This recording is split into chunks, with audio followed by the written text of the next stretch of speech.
कामना के लिए इस कार्यक्रम में पहुंचे हैं। मैं जगवीर जी से निवेदन करूंगा, आप मंत्रोच्चारण करें। मंगलाय तनो हरि ओम दीपो ज्योतिर प्रातः दीपानम आरोग्यम सुख संपदम शत्रु बुद्धि विनाशाय नमोस्तुते।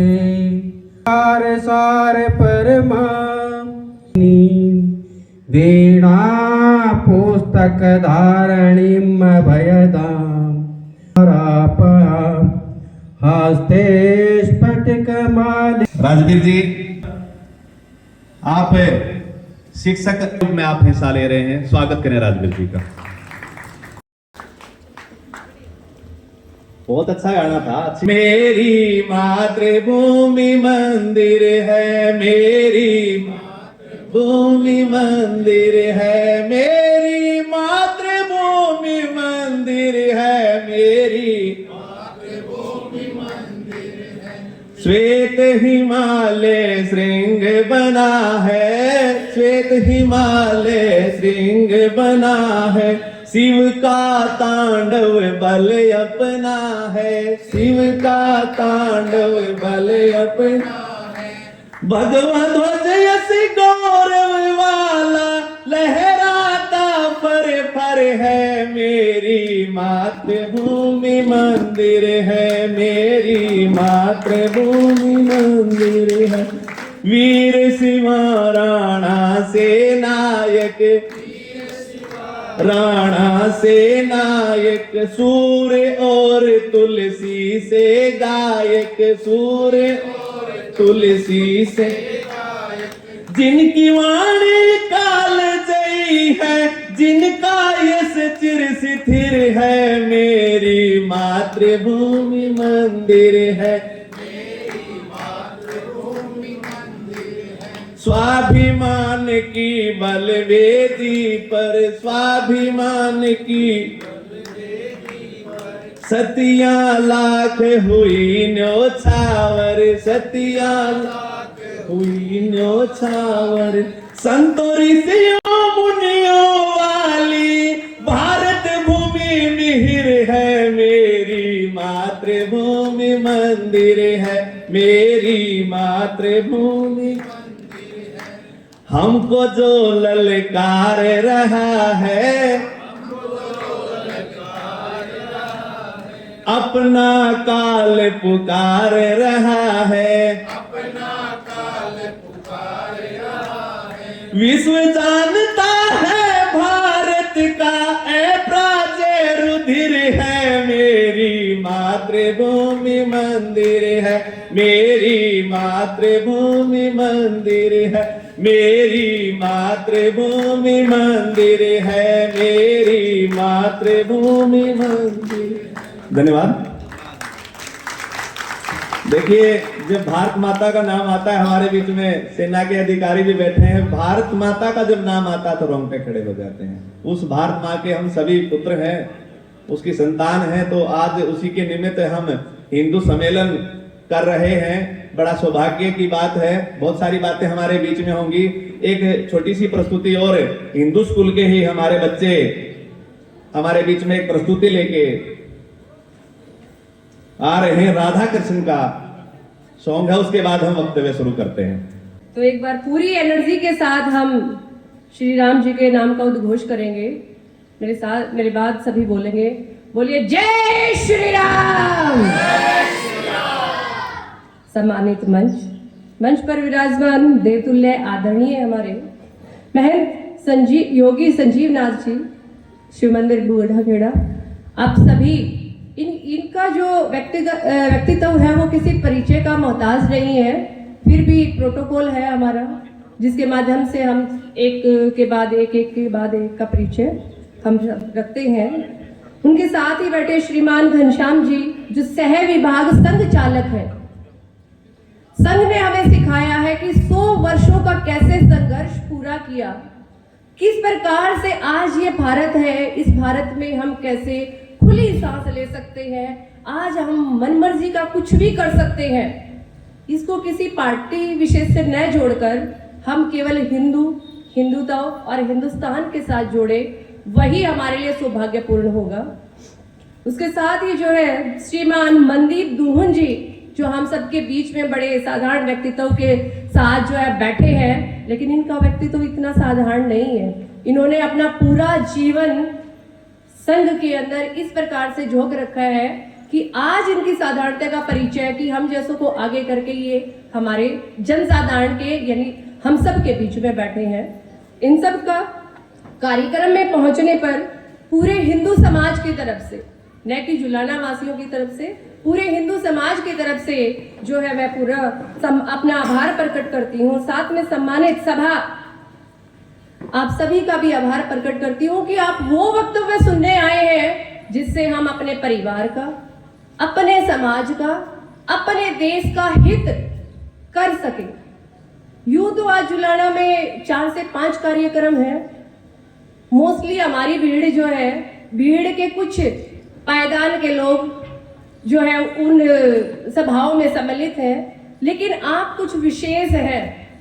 कुछ ने कहकर मैं ये कहूंगी, आप जो मोतियों में पड़े कोहिनूर हैं, जो इस सभा का हिस्सा बने हैं, जो इस तरह की बातें सुनना चाहते हैं कि किस प्रकार से आज हम अपने परिवारों को जोड़ कर रखें। मैं से हम से हमारा परिवार, हमारे परिवार से हमारा समाज और हमारे समाज से अपने राष्ट्र को एक साथ किस प्रकार से जोड़कर रखा जाए, ये सीखना चाहते हैं। ऐसा नहीं है कि आपको आता नहीं है, ऐसा है कि बार बार जब हम उन्हीं बातों की चर्चा करते हैं तो ये विषय इतने पक्के हो जाते हैं कि हम इन पक्के विषयों को अपने परिवार का हिस्सा बना लेते हैं, अपने व्यक्तित्व का हिस्सा बना लेते हैं। और इसी के साथ जो है आज जो मेरा जो वक्तव्य है, उसका जो मुझे विषय मिला है वो कुटुंब प्रबोधन ही मिला है। तो इसके लिए मैं एक बार 2 लाइन, क्योंकि जो मेरा वक्तव्य है ना जी, उसमें एक लाइन दूसरी लाइन से जुड़ी है। अगर बीच में किसी चर्चा के साथ, माननीय चेयरमैन मीनू जी, आपसे निवेदन है कि तो थोड़े से ही तो है, हम सब बैठे हैं, वो भी अगर चर्चाओं में अगर समय व्यस्त कर देंगे तो मैं सोचूंगी कि मेरा वक्तव्य किसने सुना। मैं बड़ी प्रिपरेशन करके आई हूँ, तो आपसे निवेदन है कि मेरी बातों को सुनेंगे, क्योंकि एक लाइन दूसरी लाइन से जुड़ी हुई है और कुछ लाइनें ऐसे भी कह जाऊंगी बीच में, मीनिंग आप लोगों ने निकालना है। आंधिया तेज बहुत है, आंधिया तेज बहुत, दीप बुझने से बचाना होगा, दीप बुझने से बचाना होगा, हिंदुत्व को बचाने के लिए इन्हीं पथरीली राहों से जाना होगा। एक बार तालियां तो बनती है। Thank you. हम कुटुंब प्रबोधन की बात करते हैं। परिवार के सदस्यों को सही संस्कार और ज्ञान देकर एक सशक्त परिवार और समाज का निर्माण करना ही हमारा कुटुंब प्रबोधन है। यहाँ हमारा उद्देश्य आधुनिकता के दौर को आधुनिकता के दौर में आज हमारे परिवार बिखरने लगे हैं। संयुक्त परिवारों को शायद ही आपने ग्रामीण परिवेश में तो कहीं देखने को मिल जाएंगे, लेकिन शहरों में आपको नहीं मिलेंगे। और मैं बताऊं, अगर आप दूसरे रिलीजन में जाएंगे, हिंदू को छोड़कर, ये हमारा परिवेश था, ये हमारा अधिकार था, ये हमारी रीत थी कि हम संयुक्त परिवारों में रहते थे, लेकिन आज ये किसी और ने अपना लिया है। मैं यहाँ पर्टिकुलर किसी विशेष के नाम पर बात नहीं करूंगी, लेकिन आप भी जानते हैं कि आज संयुक्त परिवार किनके हो गए हैं, जो कि हमारे हुआ करते थे। हमारे संस्कार, हमारी रीति छीन ली गई है, जबरदस्ती अपना ली गई है, क्योंकि हमारे पास वही चीज जो है खास थी। हमसे क्या छीन लिया गया? हमसे हीरे मोती जवाहरात सब ले गए, हमसे टेक्निक ले गए। हमारी तकनीक इतनी अच्छी हुआ करती थी, हमारे जो है पूर्वजों के पास, हमारे योगी ऋषि मुनियों के पास बहुत अच्छी तकनीक हुआ करती थी, वो सब चुरा ले गए। हमारी विद्या, नालंदा जैसे विश्वविद्यालय को जला दिया गया कि इनके पास ये विद्याहीन हो जाएंगे तो इनके पास कुछ नहीं बचेगा। आज बचा है तो हमारे पास परिवार, संस्कार। पूरा पश्चिम टकटकी लगा के बैठा है कि इनसे ये भी छीन लिए जाए तो फिर हमारे पास क्या बचेगा, हम तुच्छ हो जाएंगे। तो आज समय है अपने परिवार को बचाने का, स्वयं को बचाने का, अपने समाज को बचाने का और अपने हिंद को बचाने का। सूरज तो नहीं है, एक अदना सा दिया है परिवार। सूरज तो नहीं है, एक अदना सा दिया है परिवार।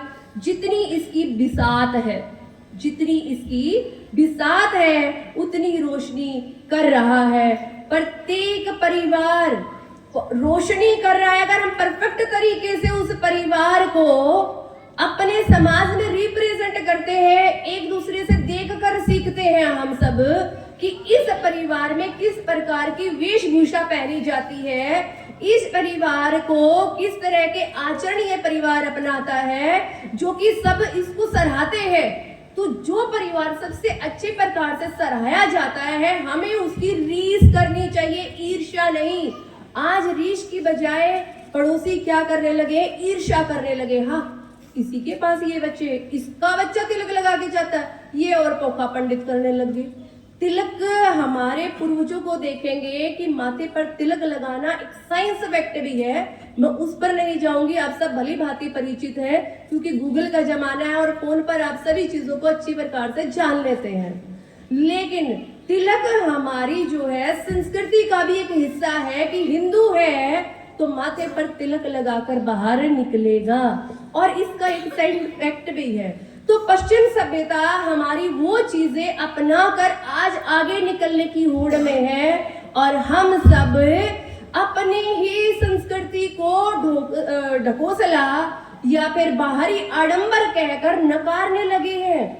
हम आधुनिकता के पीछे नहीं, हम ये जो पश्चिमी सभ्यता है इसके होड़ में, या टीवी ने आज हमें इतना आगे बढ़ा दिया है, टीवी ने हमें पश्चिम सभ्यता का इतना हैबिचुअल बना दिया है, हमें मॉडर्न बना दिया है कि हम क्या कह रहे हैं कि हम पश्चिम सभ्यता को अपनाएंगे तो हम मॉडर्न कहलाएंगे।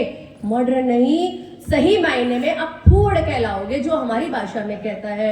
उस फूड़ नंगपन को हमने अपने परिवारों का हिस्सा बना दिया है। हम निकलकर जब चलते हैं, हम जब दुकानों पर पहुंचते हैं, तो हम कपड़े, हम स्वयं को जज करेंगे कि अपने बच्चों के लिए किस प्रकार की वेशभूषा को हम पसंद में लाते हैं।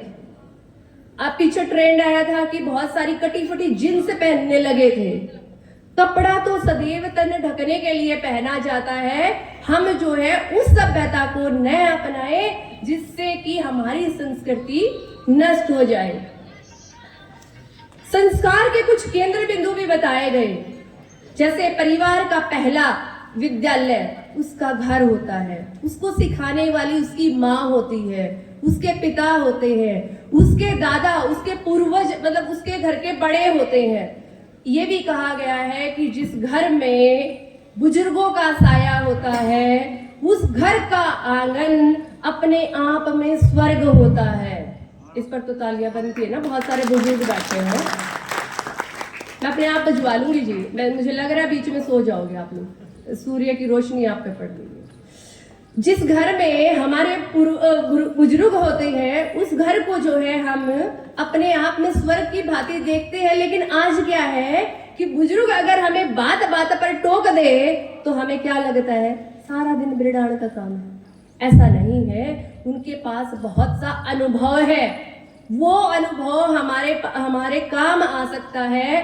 आप जानते हैं कि जब श्री राम जी ने प्रेम के प्रतीक हमारे राम सेतु को पार करने के लिए, सीता माता को लाने के लिए, जब से 7 समुंदर पार जाने का प्रयास कर रहे थे, समुद्र के इस किनारे बैठकर सब सोच रहे थे कि कौन इस समुद्र को पार करेगा, कौन 7 समुंदर पार कर सकता है। उस वक्त प्रत्येक वानर या प्रत्येक वहां खड़े होने वाला व्यक्ति यही सोच रहा था कि मैं 5 किलोमीटर की छलांग लगा सकता हूँ, मैं 15 किलोमीटर की छलांग लगा सकता हूँ।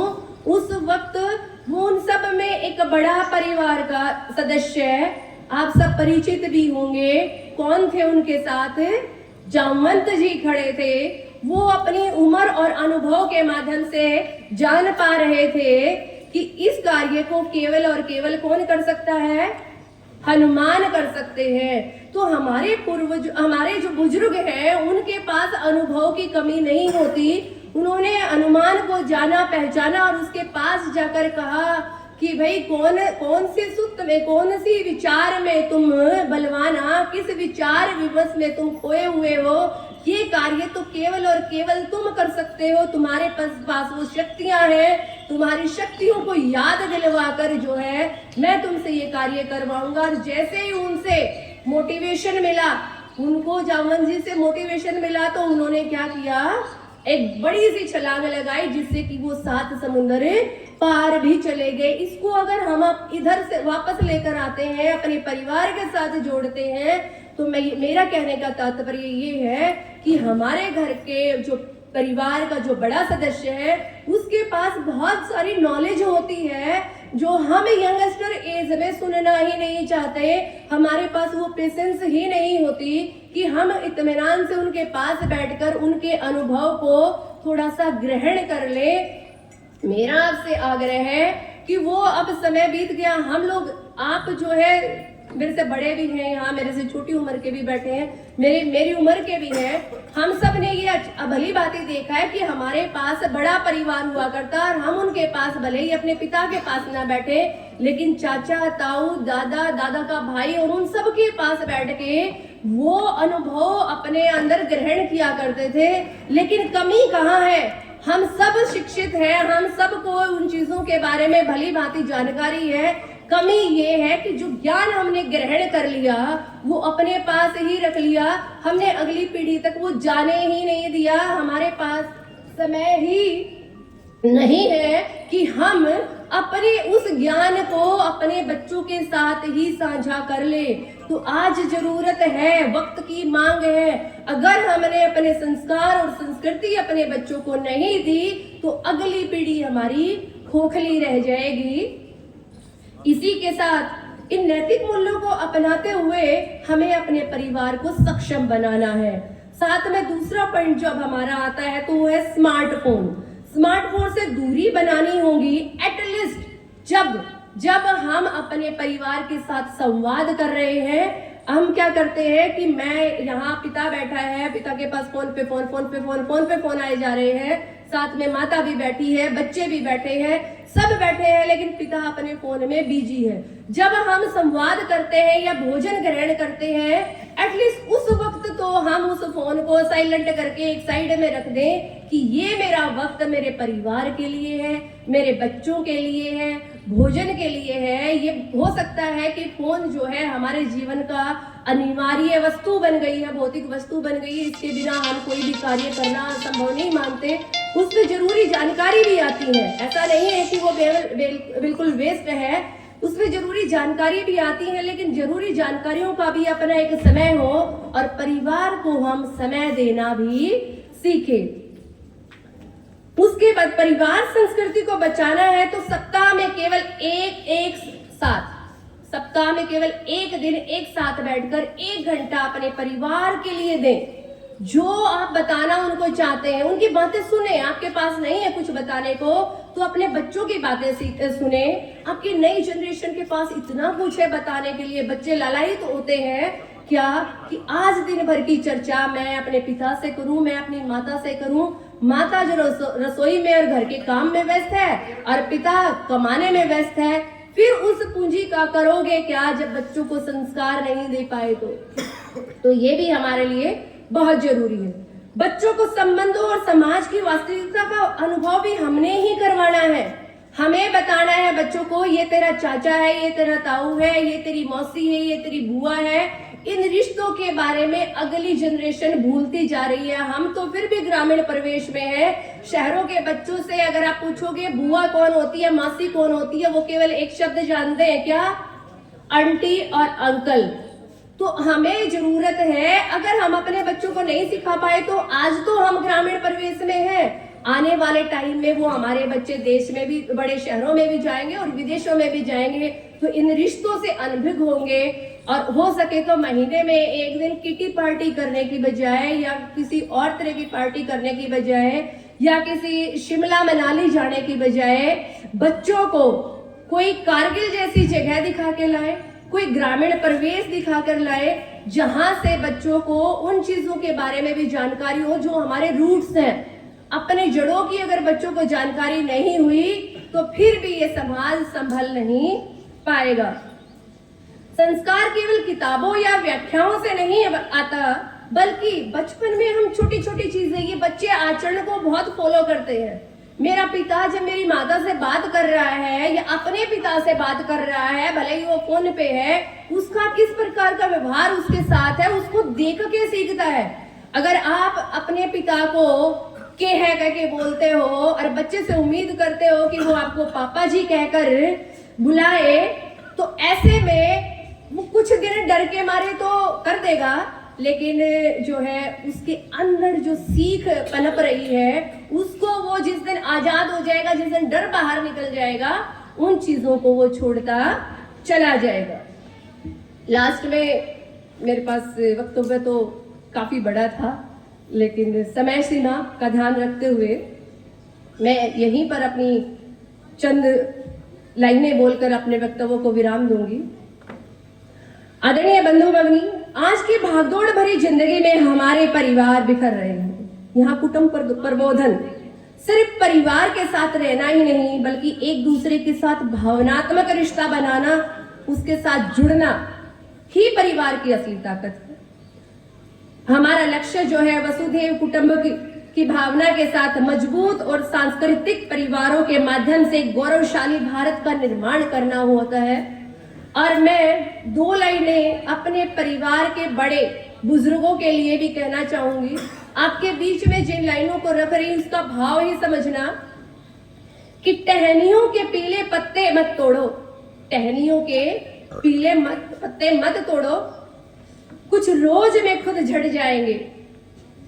बुजुर्गों के साथ वक्त बिताया करो तुम, एक दिन केवल तस्वीर में ही ये सब रह जाएंगे।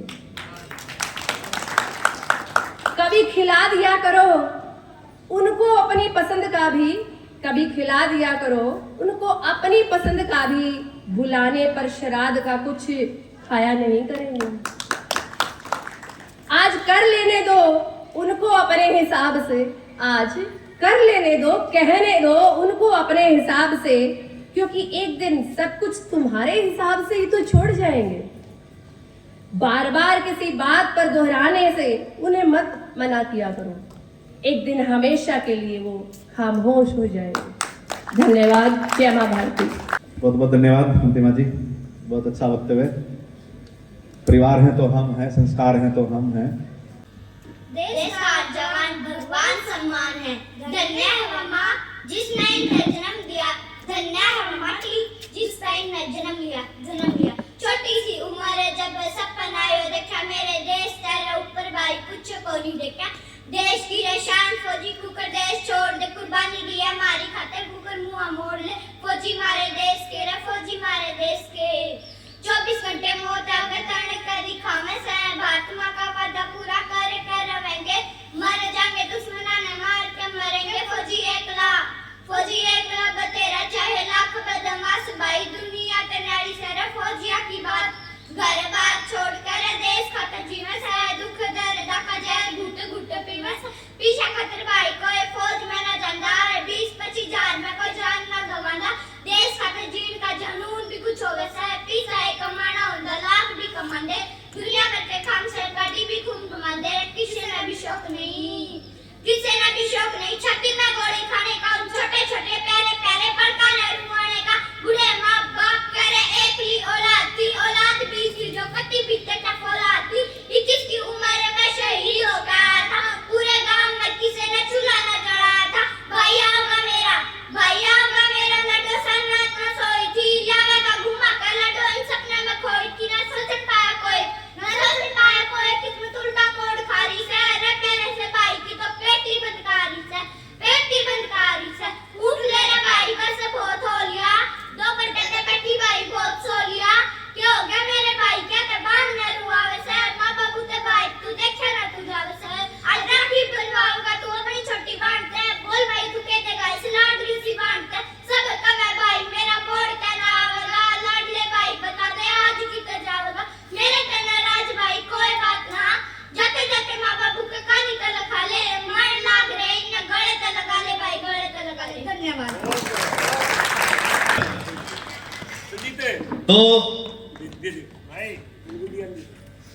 दो छोरी एक बोल, जोरदार तालियां। ये आज का जो ये सम्मेलन हम कर रहे हैं तो उसी और बढ़ते हुए बिना विलंब के मैं निवेदन करूंगा माननीय घनश्याम जी आए और अपना उद्बोधन रखें। घनश्याम जी आपकी जोरदार तालियों के बीच में। सम्मानित मंच व जुलाना के प्रबुद्ध नागरिक, माताएं, बहनें व मेरे प्यारे बच्चों, आज हम जिस कार्यक्रम के निमित्त यहाँ एकत्रित हुए हैं वह है हिंदू सम्मेलन। जैसे नाम से ही प्रतीत है, हिंदुओं की एकता के लिए। हिंदू और भारत पर्यायवाची शब्द हैं।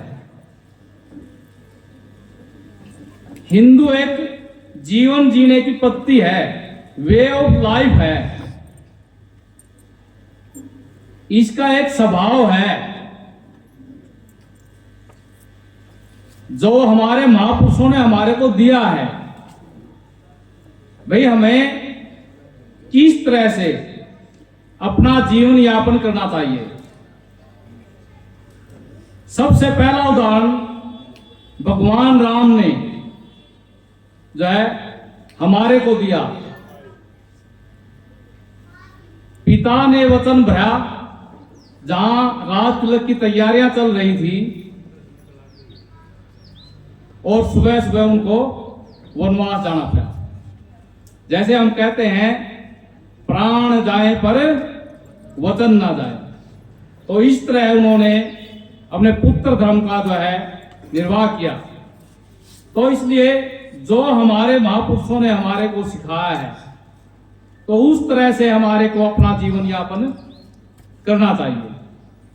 फिर जैसे हम कहते हैं कि भाई अपने यहां भारतीय संस्कृति में दो बातों को हम मानते हैं, एक तो कर्म और एक पुनर्जन्म। भाई हमारा बार बार जन्म होएगा और जैसे कर्म इंसान करता है वैसा ही फल मिलता है।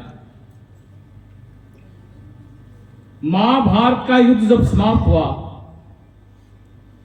तो धृतराष्ट्र ने जो है भगवान श्री कृष्ण से पूछा, भाई मेरे जो है 101 पुत्र युद्ध में मारे गए, मैंने ऐसा क्या कर्म किया कि भी जिससे मेरे जो है नहीं 101 पुत्र मारे गए। तो भगवान श्री कृष्ण ने कहा कि भी आपको जो है इस जन्म की बातें याद हैं, पहले की जन्म की बात याद नहीं है। 50 जन्म पहले आप एक शिकारी थे और एक वृक्ष में आपने आग लगा दी। पक्षी तो उड़ गए, लेकिन उसके जो छोटे चूजे थे वो भस्म हो गए। तो एक पक्षी ने उड़ते हुए कहा कि भाई जैसे हमारे बच्चे जड़े हैं ऐसे ही तुम्हारे बच्चे भी भस्म होंगे। तो फिर धृतराष्ट्र ने कहा कि भाई मेरे को जो है फिर 50 जन्म क्यों लेने पड़े, मेरे को फल इसका उसी समय मिल जाता। तो फिर भगवान श्री कृष्ण कहते हैं कि भाई आपकी इतनी पुण्याई नहीं थी, आपने इतनी पुण्याई अर्जित नहीं की थी अपने कर्मों के माध्यम से कि भी आपको उस कर्म का फल मिल सके।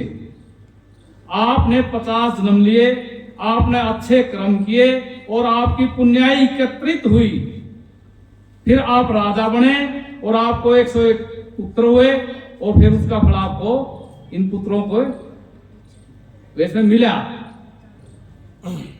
तो इनकी हत्याएं हुई। तो इसलिए हम कहते हैं तो अपना जो हिंदू दर्शन है कि जैसे कर्म हम करते हैं वैसा ही फल मिलता है। किसी को इसी जन्म में मिल जाता है, किसी को 10 दिन में भी मिल जाता है और किसी को जन्म भी लगते हैं। राजा दशरथ को जो है उसी जन्म में फल मिल गया, वो भी पुत्र वियोग में मारे गए।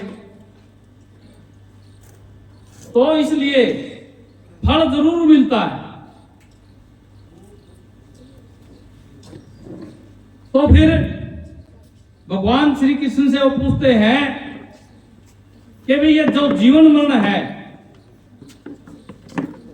इससे कब मुक्ति मिलेगी? क्योंकि प्रत्येक व्यक्ति को कर्म तो करना ही पड़ता है।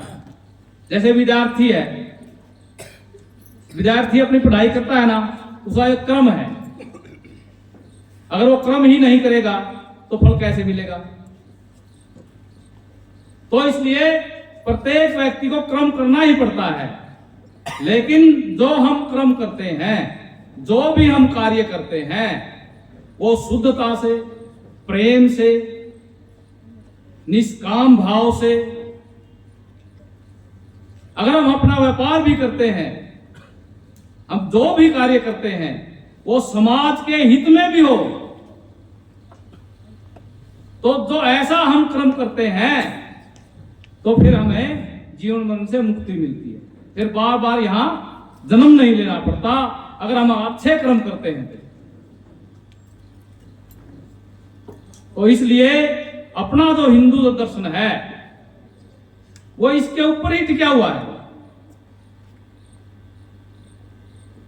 तो हमारे को समझने की जरूरत है भाई हम क्या थे। क्योंकि अगर हम महाभारत काल का इतिहास भी उठा करके देखेंगे, 5150 साल के आसपास हम जो है अपनी गणना के हिसाब से मानते हैं कि उस समय महाभारत हुई है। उस समय भी समाज में त्रुटियां थी। उस समय दो शक्तियां नेतृत्व करती थी, एक क्षत्रिय और एक ब्राह्मण। लेकिन जब द्रौपदी का चीर्ण हुआ, दोनों ही शांत बैठे हैं, दोनों मां भाव शांत बैठे हैं। तो जब भगवान श्री कृष्ण ने एक हिट लिस्ट बनाई, भैया ये लोग तो समाप्त होने ही चाहिए। भरी सभा में एक स्त्री का अपमान हो रहा है और सभी चुप बैठे हैं, तो इन दोनों का भी नाम भीष्म पितामह का भी और द्रोणाचार्य का, तो दोनों का नाम उस हिट लिस्ट में था। तो इसलिए उस समय से लेकर के फिर हमारे सामने उन्होंने गीता प्रस्तुत की, जो कि आज हम पढ़ते नहीं है, घरों में होती है ना, हम बच्चों को बोलते हैं। क्योंकि अपनी धार्मिक जो पुस्तकें हैं हमें भी पढ़नी चाहिए और अपने बच्चों को भी पढ़ानी चाहिए। फिर उस पूरी गीता का संदेश लेकर के अपने महापुरुष पूरे विश्व के अंदर गए। जैसा हम कहते हैं कि भारत विश्व गुरु, तो वो भारतीय संस्कृति को लेकर के गए थे। वसुधैव कुटुंबकम कर्मवन्तो विष्णु आर्यम। तो ये जो भारतीय जो संस्कृति है, सारा विश्व ही अपना है। इस भाव को लेकर के हम पूरे विश्व में गए। तब हम विश्व गुरु थे। ये नहीं था कि हमारा सारे विश्व पर राज था। भारतीय संस्कृति को सारा विश्व मानता था। हम सोने की चिड़िया थे, क्योंकि हम औरों से बहुत आगे थे। शिक्षा के क्षेत्र में भी, हर क्षेत्र में। एक मद्रास प्रेसिडेंसी, जो कि भारत का 1/3 हिस्सा, 1500 कॉलेजेस अकेली मद्रास प्रेसिडेंसी में आर्किटेक्ट के थे। जो आज हम दक्षिण भारत में देखते हैं इतने बड़े बड़े मंदिर, वो आर्किटेक्ट का बहुत बड़े उदाहरण है। हमें एक कोने से आवाज लगाओ, दूसरे कोने तक आवाज जाती है। लेकिन विधर्मी आए और उन्होंने सब तहस नहस कर दिया। एक पेरियार जाति थी वहां पे, जो आर्किटेक्ट का बहुत बड़े उदाहरण उन्होंने प्रस्तुत किए। और उन कॉलेजों में पढ़ने वाले भी और पढ़ाने वाले भी ज्यादातर वही थे। तो अंग्रेजों ने एक कानून बनाया कि आगे से परियार जाति का यहां कोई भी एडमिशन नहीं होगा। और धीरे धीरे धीरे धीरे आर्किटेक्ट अपनी समाप्त हो। तो विधर्मियों ने जो है, तो इसलिए हम बहुत आगे थे औरों से। सोने की चिड़िया, ढाका की मलमल का नाम हम सबने सुना होगा। इतना महीन कपड़ा होता था वो, आज तक भी वर्ल्ड में नहीं बनाया है अब तक, उसके बाद बनाया ही नहीं है। 2500 काउंट का धागा उसमें लगा होता था। आज भी जो है पूरे वर्ल्ड में भी देखेंगे 500 काउंट से ऊपर का धागा नहीं मिलता। अपने मसाले थे, व्यापार के क्षेत्र में भी और हर जगह सुख समृद्धि थी अपने यहाँ, कृषि के क्षेत्र में भी। लेकिन विधर्मियों ने सब तहस नहस कर। तो इसलिए आज जो हम ये हिंदू सम्मेलन कर रहे हैं, ये हिंदुओं की एकता के लिए है। जैसे हम पहले थे, जब तक एक नहीं होंगे तो फिर नहीं बनेंगे।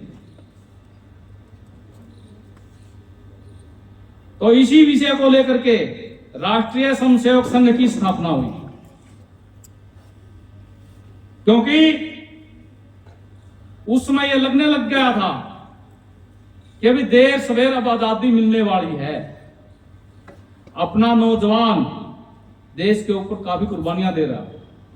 और 1915-16 में से तो बिल्कुल यह लगने लग गया था भी कभी भी अब आजाद हो सकते हैं।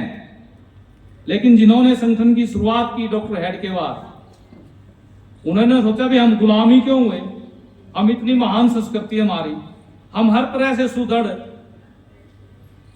तो जैसा इन्होंने कहा कि संगठन के बिना जो है, हमारा आपस में संगठन नहीं था, हिंदू आपस में लड़ते थे। तो जब तक यहाँ का मूल निवासी, हिंदू हमने किसको माना है, जो यहाँ का मूल निवासी है, पूजापत्ति उसकी कुछ भी है, जो इस देश में रहता है, इस देश का अन्न जल खाता है, लेकिन गुणगाता दूसरे देश का है, तो उसको हमने हिंदू नहीं माना। ठीक है, नागरिकता भी ले रहा होगा। तो जब तक यहाँ का मूल निवासी एक नहीं होगा, जो इस भारत माता को अपनी माता मानता है, तो जब तक वो लोग एक नहीं होंगे, तो फिर भी धर्मी आएंगे और फिर अपने पे राज कर जाएंगे। तो इसलिए सबसे पहला, समाज में कितनी भी त्रुटियां हो, उन त्रुटियों को ठीक करते हुए हमें एक रहना चाहिए। और जब तक हिंदू एक नहीं होगा, तो फिर लोग आएंगे, आपस में फूट डालेंगे और फिर अपने पे राज करेंगे। तो इस भाव को लेकर के 1925 के अंदर राष्ट्रीय स्वयंसेवक संघ की स्थापना हुई। और वही भाव आज भी है। अंदर बीच में विषय काफी अनेकों आए हैं, क्योंकि 100 साल की यात्रा, कई बार प्रतिबंध भी लगे हैं। महात्मा गांधी जी की हत्या हुई तो उस समय पहला प्रतिबंध 1948 में संघ पे लगा। पूजनीय गुरु जी उस समय सत्संग चालक थे, उनको गिरफ्तार किया गया। उनके घर पे पत्थरबाजी हुई, लेकिन वो शांत रहे। क्यों शांत रहे? कि पत्थरबाजी करने वाले भी अपने हैं। तो ये भाव अपने मन में रहना चाहिए। जब तक ये भाव नहीं होगा, इनको तो हम देर से समझा लेंगे, फिर अनेकों संगठनों की स्थापनाएं हुई, जैसे सेवा भारती है।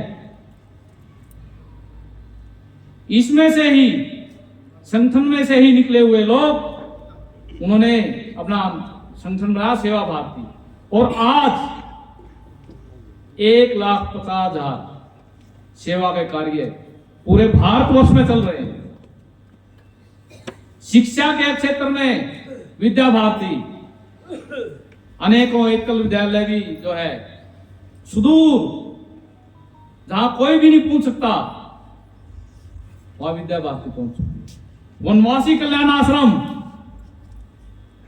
क्योंकि विधर्मी आए हुए हैं और धर्म परिवर्तन करवाते हैं। उड़ीसा में जैसे आप देखते हैं, छोटे छोटे लालच देकर के अपने लोगों को धर्मांतरित कर रहे हैं। तो वनवासी कल्याण आश्रम उसमें काम कर रहे हैं। तो इस तरह से जो है आरएसएस राष्ट्रीय स्वयंसेवक संघ ये 100 वर्ष की यात्रा 1992 में राम मंदिर का जो ढांचा, बाबरी का ढांचा जो गिराया गया, तो ये अपने समाज का उत्कर्ष है।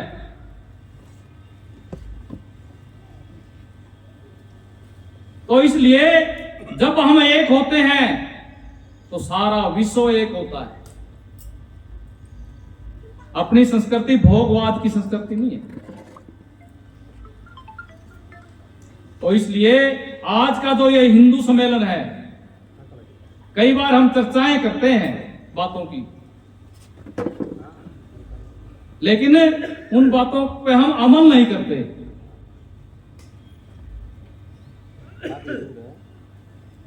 तो जो बात हमें कहीं से भी शिक्षा मिले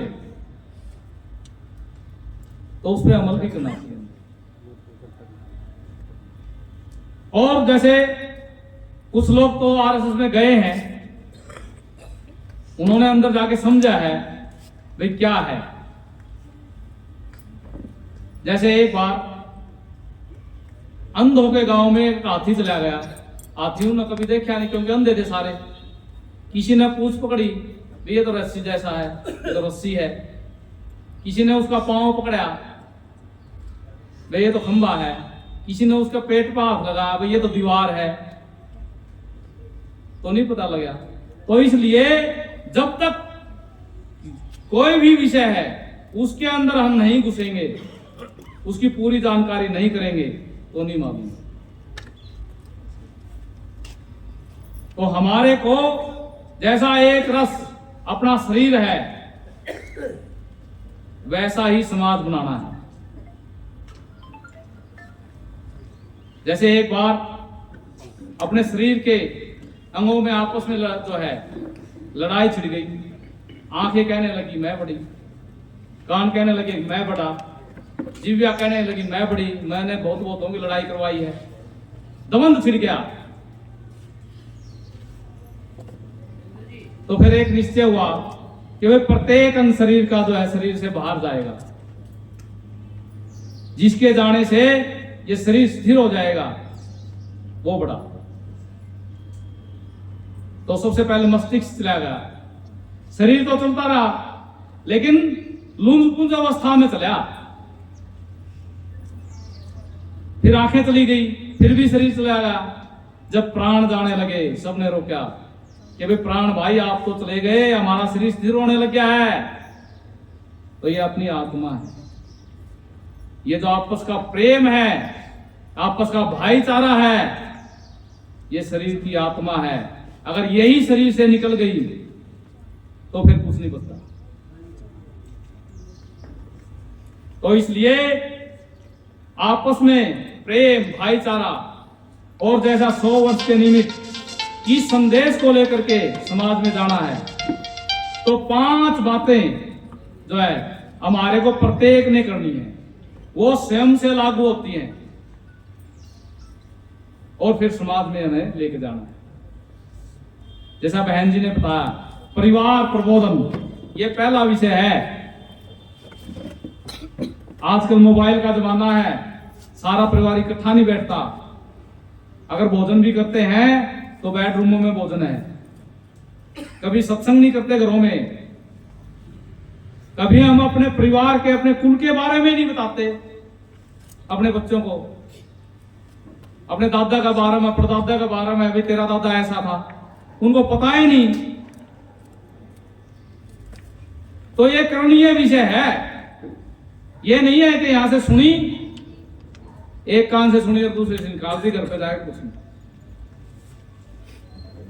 और हमने परिवार किसको माना है? पूरा विश्व को माना है। मैं मेरा नहीं, इससे ऊपर उठ करके कुछ लोग मानते हैं कि मैं और मेरा, बस इससे ऊपर कुछ नहीं। तो अपने अड़ोसी पड़ोसी, अपना गांव, अपना शहर, फिर अपना हरियाणा, पूरा भारतवर्ष और पूरा विश्व, ये अपना परिवार है।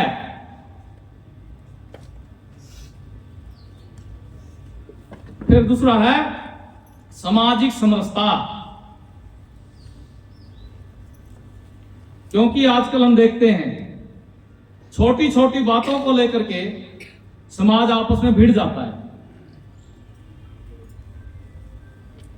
क्योंकि समाज एक रस नहीं है, इसलिए वो भिड़ता है। तो आपस में सारा समाज समरस रहे, हम अपने अड़ोस पड़ोस में जो है मित्रवत रहें। अगर कोई छोटी मोटी बात भी हो जाती है तो हम आपस में बैठ करके उसको सुलझा सकते हैं। जब हमारा अड़ोस पड़ोस ठीक होगा, वो कहते हैं नहीं कि अपनी गली ठीक होनी चाहिए, तो फिर सारा संसार ही ठीक हो जाता है। तो समरस जीवन कैसे जीते हैं समाज के अंदर?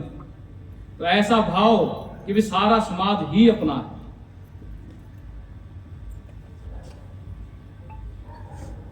और फिर है सब का बोध, स्वदेशी। हमें भारत माता का गर्व होना चाहिए, अपने देश की बनी हुई चीजों का गर्व होना चाहिए, हमारे महापुरुषों का पता होना चाहिए भी किसने क्या किया है, देश के लिए क्या किया है, उनके ऊपर हमारे गर्व होना चाहिए और उनके पद चिन्हों पर चलना चाहिए।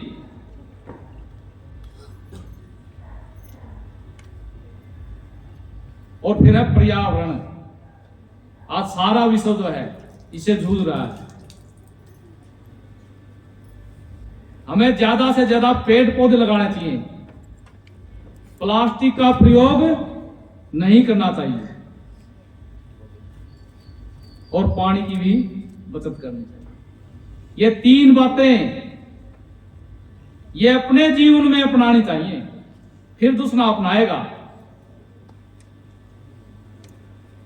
और अंतिम है नागरिक कर्तव्य।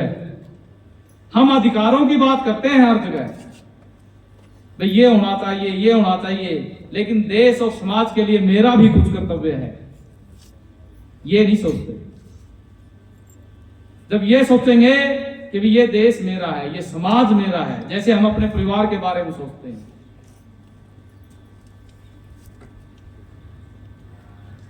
सब कुछ सरकारें नहीं करेंगी। अब मान लो गली में कूड़ा पड़ा है और उस गली में 50 परिवार हैं, सब शिकायत करेंगे म्युनिसिपल कमेटी को कि जी हमारा कूड़ा उठाया जाए, हमारा ये किया जाए। स्वयं नहीं आगे आएंगे, शिकायतें करेंगे। तो इसलिए अपना भी कुछ कर्तव्य है। ड्राइविंग करने लग रहे हैं, हेलमेट तो खुद ने नहीं लगाया, फिर फोन लगाएंगे, करना जी बात। ये अपना कर्तव्य है। सरकार ने जो कानून बनाया है, अब उसके लिए है, परिवहन के लिए है कानून, ये हम नहीं मानते। तो इसलिए नागरिक जो कर्तव्य है, वे मेरा भी कुछ फर्ज है। तो ये जो बातें हैं, ये हम अपने जीवन में अपनाएं, फिर हम औरों को कहने के अधिकारी हैं। जो भरा नहीं है भाव से, बहती जिसमें रसधार नहीं, वह हृदय नहीं है पत्थर है, जिसमें स्वदेश का प्यार नहीं। इसी बात के साथ हम अपनी मान को अच्छी सी क्लैप कर दें। प्रसाद का प्रबंध है, चाय का प्रबंध है, सम्मानित करेंगे।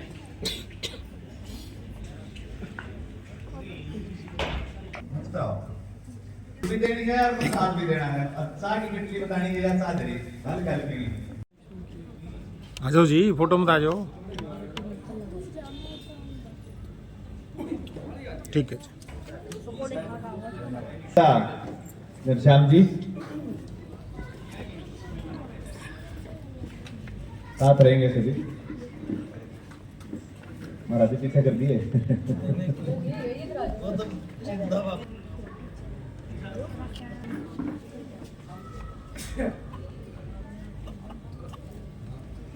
राजवीर जी माने तोलाना से हमारे बीच में अशोक जी हैं। अशोक लोहिया जी हमारे तोलाना से हैं। आप सहयोग करता है इस कार्यक्रम के।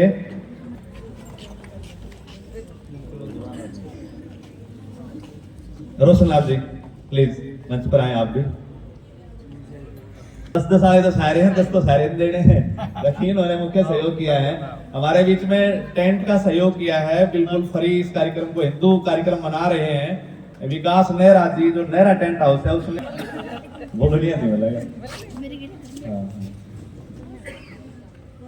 और दीप्ति जी को इस विदा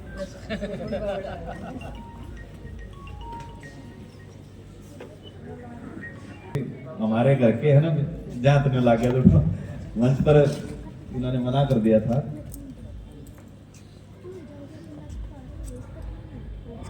बेहतरीन मन संचालन जो इन्होंने किया, तो इनके लिए तो एक बार तालियां भी बनती है हम सभी, और तालियां आप सबके लिए भी बनती है। इतने तेज धूप में भी आप बैठ के बड़े इत्मीनान से सुन रहे थे, तो एक बार अपने लिए भी